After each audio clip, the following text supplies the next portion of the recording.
Hi friends, welcome back to my channel tech with Prem in Kannada. Friends, Karnataka ಕಟ್ಟಡ ಮತ್ತು ಇತರೆ ನಿರ್ಮಾಣ ಕಾರ್ಮಿಕರ ಕಲ್ಯಾಣ ಮಂಡಳಿಯಲ್ಲಿ ನೋಂದಾಯಿಸಿಕೊಂಡು ಲೇಬರ್ ಕಾರ್ಡನ್ನು ಪಡ್ಕೊಂಡಿರುವಂತಹ ಕಟ್ಟಡ ಕಾರ್ಮಿಕರ ಇಬ್ಬರು ಮಕ್ಕಳಿಗೆ ಪ್ರತಿ ವರ್ಷವೂ ಸಹ ಅವರ ಎಜುಕೇಷನ್ಗೆ ಸಹಾಯವಾಗಲಿ ಅಂತ ಅಂದ್ಕೊಂಡು ಅವರಿಗೆ ಸ್ಕಾಲರ್ಶಿಪ್ ಅನ್ನು ನೀಡಲಾಗುತ್ತದೆ. ಅದೇ ರೀತಿ ಈ ಬಾರಿಯೂ ಸಹ 2023-24ನೇ ಸಾಲಿನ ಲೇಬರ್ ಕಾರ್ಡ್ ಸ್ಕಾಲರ್ಶಿಪ್ಗೆ ಅರ್ಹ ಲೇಬರ್ ಕಾರ್ಡ್ದಾರರ ಮಕ್ಕಳಿಂದ ಅರ್ಜಿಗಳನ್ನು ಆಹ್ವಾನ ಮಾಡಿದ್ದಾರೆ. ಇದಕ್ಕೆ ಎಲ್ಲಿ ಅರ್ಜಿ ಹಾಕಬೇಕು, ಯಾವ ರೀತಿ ಅರ್ಜಿ ಹಾಕಬೇಕು ಮತ್ತು ಅರ್ಜಿ ಸಲ್ಲಿಸಲಿಕ್ಕೆ ಕೊನೆಯ ದಿನಾಂಕ ಯಾವುದು ಅನ್ನುವ ಸಂಪೂರ್ಣವಾದ ಮಾಹಿತಿಯನ್ನು ನಾನು ಈ ವಿಡಿಯೋದಲ್ಲಿ ನಿಮಗೆ ತಿಳಿಸ್ಕೊಡ್ತೇನೆ. ಅದಕ್ಕಿಂತ ಮುಂಚೆ ನೀವೇನಾದರೂ ನಮ್ಮ ಚಾನಲ್ಗೆ ಹೊಸಬರಾಗಿದ್ದರೆ ನಮ್ಮ ಚಾನಲ್ನ ಸಬ್ಸ್ಕ್ರೈಬ್ ಮಾಡಿಕೊಂಡು ಬೆಲ್ ಐಕಾನ್ನ ಕ್ಲಿಕ್ ಮಾಡ್ಕೊಳ್ಳಿ. ಫ್ರೆಂಡ್ಸ್, ಮೊದಲನೇದಾಗಿ 2023-24ನೇ ಸಾಲಿನಲ್ಲಿ ಅರ್ಹ ಕಟ್ಟಡ ಮತ್ತು ಇತರೆ ನಿರ್ಮಾಣ ಕಾರ್ಮಿಕರ ಮಕ್ಕಳ ವಿದ್ಯಾಭ್ಯಾಸಕ್ಕಾಗಿ ನೀಡುವಂತಹ ಸ್ಕಾಲರ್ಶಿಪ್ ಹಣವನ್ನು SSP ತಂತ್ರಾಂಶದ ಮೂಲಕ ನೀಡಲು ಅನುಕೂಲವಾಗುವಂತೆ ಮಂಡಳಿಯಲ್ಲಿ ನೋಂದಣಿಯಾಗಿರುವ ಎಲ್ಲ ಕಟ್ಟಡ ಕಾರ್ಮಿಕರು ಇಲಾಖೆಯ ಹೊಸ ವೆಬ್ಸೈಟ್ನಲ್ಲಿ ತಮ್ಮ ಲೇಬರ್ ಕಾರ್ಡ್ ರಿಜಿಸ್ಟರ್ ನಂಬರ್ ಮತ್ತು ರೆಫರೆನ್ಸ್ ನಂಬರನ್ನು ಎಂಟರ್ ಮಾಡಿಕೊಂಡು ತಮ್ಮ ಆಧಾರ್ ಸಂಖ್ಯೆಯನ್ನು ಲಿಂಕ್ ಮಾಡಬೇಕಾಗಿರುತ್ತದೆ. ಮಂಡಳಿಯಿಂದ ಶೈಕ್ಷಣಿಕ ಧನ ಸಹಾಯವನ್ನು ಪಡೆಯಲು ಇದು ಅತ್ಯವಶ್ಯಕವಾಗಿರುವುದರಿಂದ ಈಗಾಗಲೇ ಆಧಾರ್ ಸಂಖ್ಯೆಯನ್ನು ಲಿಂಕ್ ಮಾಡದೇ ಇರುವ ಎಲ್ಲ ಕಾರ್ಮಿಕರು ಕಡ್ಡಾಯವಾಗಿ ನೀವು ದಿನಾಂಕ 30/6/2024 ಒಳಗಾಗಿ ತಮ್ಮ ಆಧಾರ್ ಸಂಖ್ಯೆಯನ್ನು ಲಿಂಕ್ ಮಾಡತಕ್ಕದ್ದು ಅಂತ ಇಲಾಖೆಯಿಂದ ಮಾಹಿತಿಯನ್ನು ನೀಡಿದ್ದಾರೆ. ಫ್ರೆಂಡ್ಸ್, ಅಂತಂದ್ರೆ ಮಂಡಳಿಯ ಹೊಸ ವೆಬ್ಸೈಟ್ ಲಿಂಕ್ ಅನ್ನು ಡಿಸ್ಕ್ರಿಪ್ಷನ್ ಬಾಕ್ಸ್ ನಲ್ಲಿ ಕೊಟ್ಟಿರ್ತೀನಿ. ಆ ಲಿಂಕ್ ಮೇಲೆ ಕ್ಲಿಕ್ ಮಾಡ್ಕೊಂಡ್ರೆ ನಿಮಗೆ ಈ ರೀತಿ ಪೇಜ್ ಓಪನ್ ಆಗುತ್ತೆ. ಇಲ್ಲಿ ಸ್ಕ್ರಾಲ್ ಡೌನ್ ಮಾಡ್ಕೊಂಡ್ರೆ ಇಲ್ಲಿ KBOC WWB ಅಂತಿದೆಯಲ್ಲ, ಅದ್ರ ಮೇಲೆ ಕ್ಲಿಕ್ ಮಾಡ್ಕೊಳ್ಳಿ. ಇಲ್ಲಿ ನಿಮಗೆ ಈ ರೀತಿ ಪೇಜ್ ಓಪನ್ ಆಗುತ್ತೆ.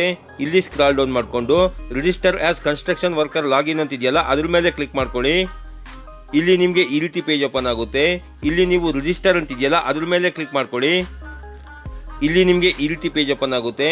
ಇಲ್ಲಿ ಆಲ್ರೆಡಿ ಎಕ್ಸೈಟಿಂಗ್ ಸೇವಾ ಸಿಂಧು ಕನ್ಸ್ಟ್ರಕ್ಷನ್ ವರ್ಕರ್ ಅಂತಿದೆಯಲ್ಲ, ಅದನ್ನ ಹಾಗೆ ಬಿಟ್ಕೊಂಡು ಆನಂತರ ನೀವು ಇಲ್ಲಿ ನಿಮ್ಮ ಲೇಬರ್ ಕಾರ್ಡ್ ನಂಬರ್ನ ಎಂಟರ್ ಮಾಡಿ, ಲೇಬರ್ ಕಾರ್ಡ್ನಲ್ಲಿರುವ ರೆಫರೆನ್ಸ್ ನಂಬರ್ನ ಇಲ್ಲಿ ಎಂಟರ್ ಮಾಡಿ, ಇಲ್ಲಿ ವೆರಿಫೈ ಮೇಲೆ ಕ್ಲಿಕ್ ಮಾಡಿಕೊಂಡ್ರೆ ನಿಮಗೆ ಮೊಬೈಲ್ ನಂಬರ್ ಎಂಟರ್ ಮಾಡ್ಕೊಳ್ಳಿಕ್ಕೆ ಒಂದು ಟ್ಯಾಬ್ ಓಪನ್ ಆಗುತ್ತೆ. ಅಲ್ಲಿ ನೀವು ನಿಮ್ಮ ಮೊಬೈಲ್ ನಂಬರ್ನ ಎಂಟರ್ ಮಾಡಿಕೊಂಡು ಜನರೇಟ್ OTP ಮೇಲೆ ಕ್ಲಿಕ್ ಮಾಡಿಕೊಂಡ್ರೆ ನೀವು ಎಂಟರ್ ಮಾಡಿರುವ ಮೊಬೈಲ್ ನಂಬರ್ಗೆ ಒಂದು OTP ಬರುತ್ತೆ. ಆ OTPನ ಎಂಟರ್ ಮಾಡಿಕೊಂಡು ಸಬ್ಮಿಟ್ ಮೇಲೆ ಕ್ಲಿಕ್ ಮಾಡಿಕೊಂಡ್ರೆ ನಿಮ್ಮ ಲೇಬರ್ ಕಾರ್ಡ್ ರಿಜಿಸ್ಟರ್ ಆಗುತ್ತೆ. ಆನಂತರ ನೀವು ಇಲ್ಲಿ ಸ್ಕ್ರಾಲ್ ಡೌನ್ ಮಾಡಿಕೊಂಡು ಇಲ್ಲಿ ಲಾಗಿನ್ ಮೇಲೆ ಕ್ಲಿಕ್ ಮಾಡ್ಕೊಳ್ಳಿ. ಇಲ್ಲಿ ನಿಮಗೆ ಈ ರೀತಿ ಪೇಜ್ ಓಪನ್ ಆಗುತ್ತೆ. ಇಲ್ಲಿ ನೀವು ರಿಜಿಸ್ಟರ್ ಆಗಿರುವ ಮೊಬೈಲ್ ನಂಬರ್ನ ಎಂಟರ್ ಮಾಡಿ ಜನರೇಟ್ OTP ಮೇಲೆ ಕ್ಲಿಕ್ ಮಾಡಿಕೊಂಡ್ರೆ ನಿಮ್ಮ ಮೊಬೈಲ್ ನಂಬರ್ಗೆ ಒಂದು OTP ಬರುತ್ತೆ. ಆ OTPನ ಎಂಟರ್ ಮಾಡಿಕೊಂಡು ಲಾಗಿನ್ ಮೇಲೆ ಕ್ಲಿಕ್ ಮಾಡಿಕೊಂಡ್ರೆ ನಿಮಗೆ ಅಪ್ಲಿಕೇಶನ್ ಫಾರಂ ಓಪನ್ ಆಗುತ್ತೆ. ಆ ಅಪ್ಲಿಕೇಶನ್ ಫಾರಮ್ನ ಫಿಲ್ ಮಾಡಿಕೊಂಡು ನೀವು ನಿಮ್ಮ ಆಧಾರ್ ಸೀಡಿಂಗ್ ಅನ್ನ ಮಾಡಬೇಕಾಗಿರುತ್ತೆ. ಫ್ರೆಂಡ್ಸ್, ಹಾಗೇನೆ ಎಲ್ಲ ನೋಂದಾಯಿತ ಕಟ್ಟಡ ಕಾರ್ಮಿಕರು ತಮ್ಮ ಬ್ಯಾಂಕ್ ಖಾತೆಗೆ ತಮ್ಮ ಆಧಾರ್ ಕಾರ್ಡ್ ಸೀಡಿಂಗ್ ಹಾಗೂ ಮ್ಯಾಪಿಂಗ್ ಅನ್ನ ಮಾಡಿಸತಕ್ಕದ್ದು. ತಮ್ಮ ಬ್ಯಾಂಕ್ ಖಾತೆಗೆ ಆಧಾರ್ ಸೀಡ್ ಹಾಗೂ ಮ್ಯಾಪಿಂಗ್ ಮಾಡಿಸದೇ ಇರುವ ಕಾರ್ಮಿಕರಿಗೆ ಶೈಕ್ಷಣಿಕ ಸಹಾಯಧನ ನೀಡಲು ಸಾಧ್ಯವಾಗುವುದಿಲ್ಲವಾದ್ದರಿಂದ ಕಡ್ಡಾಯವಾಗಿ ಸೀಡಿಂಗ್ ಮಾಡಿಸತಕ್ಕದ್ದು ಎಂದು ಪ್ರಕಟಣೆಯಲ್ಲಿ ತಿಳಿಸಿದ್ದಾರೆ. ಫ್ರೆಂಡ್ಸ್, ಹಾಗೇನೆ ನೀವಿಲ್ಲಿ ನೋಡ್ತಾ ಇರಬಹುದು, ಕರ್ನಾಟಕ ಕಟ್ಟಡ ಮತ್ತು ಇತರೆ ನಿರ್ಮಾಣ ಕಾರ್ಮಿಕರ ಕಲ್ಯಾಣ ಮಂಡಳಿಯ ವತಿಯಿಂದ ನೋಂದಾಯಿತ ಕಾರ್ಮಿಕರ ಇಬ್ಬರು ಮಕ್ಕಳಿಗೆ ಶೈಕ್ಷಣಿಕ ಧನ ಸಹಾಯವನ್ನು ಪ್ರತಿ ವರ್ಷ ನೀಡಲಾಗುತ್ತಿದೆ. ಅದರಂತೆ 2023-24ನೇ ಸಾಲಿನಲ್ಲಿ ಅರ್ಹ ಕಟ್ಟಡ ಮತ್ತು ಇತರೆ ನಿರ್ಮಾಣ ಕಾರ್ಮಿಕರ ಮಕ್ಕಳ ವಿದ್ಯಾಭ್ಯಾಸಕ್ಕಾಗಿ ಶೈಕ್ಷಣಿಕ ಧನ ಸಹಾಯವನ್ನು ಪಡೆಯಲು ಎಲ್ಲ ಅರ್ಹ ಫಲಾನುಭವಿಗಳು ರಾಜ್ಯ ವಿದ್ಯಾರ್ಥಿ ವೇತನ ತಂತ್ರಾಂಶದ ಮೂಲಕ ಅಂತಂದರೆ SSP ಪೋರ್ಟಲ್ನ ಮೂಲಕ ಅರ್ಜಿಯನ್ನು 31/5/2024 ಒಳಗೆ ಸಲ್ಲಿಸತಕ್ಕದ್ದು. 2023-24ನೇ ಸಾಲಿಗಾಗಿ ಈಗಾಗಲೇ SSP ತಂತ್ರಾಂಶದಲ್ಲಿ ಅರ್ಜಿ ಸಲ್ಲಿಸಿರುವ ಫಲಾನುಭವಿಗಳು ಪುನಃ ಅರ್ಜಿ ಸಲ್ಲಿಸುವ ಅವಶ್ಯಕತೆ ಇರುವುದಿಲ್ಲ ಅಂತ ತಿಳಿಸಿದ್ದಾರೆ. ಫ್ರೆಂಡ್ಸ್, ಹೌದು ಫ್ರೆಂಡ್ಸ್, ಯಾರ್ಯಾರು ನೋಂದಾಯಿತ ಕಟ್ಟಡ ಕಾರ್ಮಿಕರ ಮಕ್ಕಳು ಈಗಾಗಲೇ SSP ಪೋರ್ಟಲ್ನ ಮುಖಾಂತರ 2023-24ನೇ ಸಾಲಿನ ಸ್ಕಾಲರ್ಶಿಪ್ಗೆ ಅರ್ಜಿನ ಹಾಕಿದ್ದೀರಿ ಅಂತವರು ನೀವು ಕರ್ನಾಟಕ ಕಟ್ಟಡ ಮತ್ತು ಇತರೆ ನಿರ್ಮಾಣ ಕಾರ್ಮಿಕರ ಸ್ಕಾಲರ್ಶಿಪ್ಗಾಗಿ ಮತ್ತೆ ಅರ್ಜಿ ಸಲ್ಲಿಸುವ ಅವಶ್ಯಕತೆ ಇರೋದಿಲ್ಲ.